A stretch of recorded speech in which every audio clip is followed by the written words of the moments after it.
qiimaha guud ee Bitcoin ayaa hoos uga dhacay heerar muhiim ah waxayna gaartay wax ka hooseeya $104 hoos u dhacana waxa uu daba socdaa hoos u dhac guud oo ku yimid guud ahaan suuqa cryptocurrencies. Altcoins-ka kale oo ay ka mid yihiin Ethereum, Solana iyo BNB ayaa hoos u dhacay 3 ilaa 6%.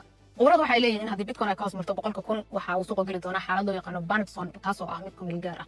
hoos u dhacan saacadahan waxa uu ka dhashay isku darka cabsida suuqa hadallada Fed iyo joojinta boosas muhiim ah oo la fareeja. Qubradu waxa ay maalgashadayaasha ku leeyihiin waa inay fuujinaadaan xaaladda noocan oo kale waxay keentaa kacsanaan dheeraad ah oo suuqa ku timaada si looga fuujinaado khasaaraha waa in ay mar walba soo jeedaan maalgashadayaasha. Doolarka Mareykanka ayaa xoogaystay isagoo ka soo kabanaya hoos u dhacyada waaweynaa ee uu la kulmay waxa uu taageero ka helayaa hay'adda Fed taas oo muujisay inaan dulsaarka hoos loo dhigi karin si loo yareeyo sicir bararka iyo sidoo kale shaqo la'aanta. Sidaa daraadeed doolarka waxaa laga dareemayaa in uu xoogaystay 34 maalin kadib dowladda Mareykanka waxaa la rajaynayaa in uu dhamaado shutdownkii waddankaasi lagu soo rogay kadib markii ay isfahmiwaa ka dhasheen miisaaniyadda waddanka taas oo waddanka gelisay xaalad qalqal ah.